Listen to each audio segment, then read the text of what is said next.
If you're thinking about making anime, what you need to do is start with a business plan to make sure you're making the most amount of money possible. What most people don't know is that Solo Leveling, which was considered one of the greatest hits of the year, actually ended up costing its studio millions of dollars in production. So what we need to do is go ahead and take a look at the industry and how it actually makes its money. If you see from this chart, it makes over 60% of its money from the merchandise and only about 27% from the actual streaming. So what we need to do is make sure that we're focusing on the things that are going to give us the most amount of money while ignoring the things that are only going to cost us money. Let's go ahead and take a look at how Solo Leveling made its money. From this chart, we can see that they clearly lost a lot of money on the streaming and the development. They made a crap ton of money from the video game, and they made a huge amount of money from the book sales. We don't know any figures for their merchandise, but we can go ahead and guess it's going to be about 60% more than this. Now, let's go ahead and take a look at what goes into our anime and how we can turn each one of these items into its own revenue stream. We'll start with the story.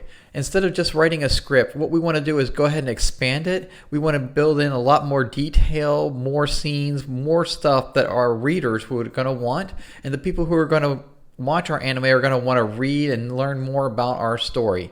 And this is just going to drive readers and drive more merchandise, so we want to make sure we're focusing well on our story, because as we've seen that there's a huge return on investment by investing in our stories. The visuals, we're already creating keyframes, so all we want to do is go ahead and repurpose these keyframes. We're going to put them into a vertical format. We're going to add in some of our script, and we're going to then turn these into webtoons, and then we're going to sell them. Another way we can do it is we can turn them into a horizontal format, and then that becomes our comics or our manga. And there's different avenues for that. So then we have the audio. We've already created our characters' voices. Go ahead and have them read the story. This turns into an audiobook that you can then use for additional revenue. You can put those up on Spotify. You can sell those, and that becomes yet another revenue stream. And all of these are already things that you have created and you're just repurposing. Now, if we take a look at what we can use some of these assets for and additional opportunities, there's Patreon, there's merchandise, and then we can possibly do a video game with our own assets. So let's start with Patreon and look at what we can get from there. We can do early access, we can do feedback, we can do Discord. There are many opportunities that we can use to build our community and get revenue this way. The merchandise is one of the easiest things for us to expand our assets into. All we need to do is take our characters, stick them into a 3D AI, and then we can get a 3D printable object that we can sell as an item.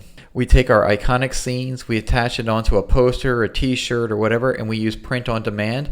And there we have Etsy shop right there that has no inventory.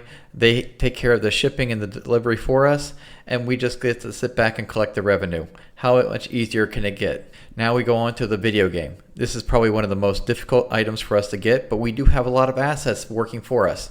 We have the AIs, we have the originals, and we have all the stories and all the mechanics of the game and the world that go with us. So if we gone ahead and designed our anime around the video game that we already know we're creating, then we can already have everything working together seamlessly. It becomes about reusing our assets in the video game world to get the game that we want. And if we start early and we design from the beginning, we make our lives a lot easier. If you've been following along, then you can probably see how you can use your merchandise and your story, and you can use all of this to generate a Kickstarter, which you can use to get some of the hardware or the software that you're going to need, or even staff that help you with some of the harder parts of this. So my next steps, I'm going to be looking at some of the AI assistants that are available. I'm going to take a look at some of the hardware and software that's going to be required to get an anime actually out the door. And I'm going to be looking at some of the game mechanics to make sure that the game that I'm going to be building will match the anime that I'm making. So that is the business plan to successfully launch any anime and maximize your possible return on investment.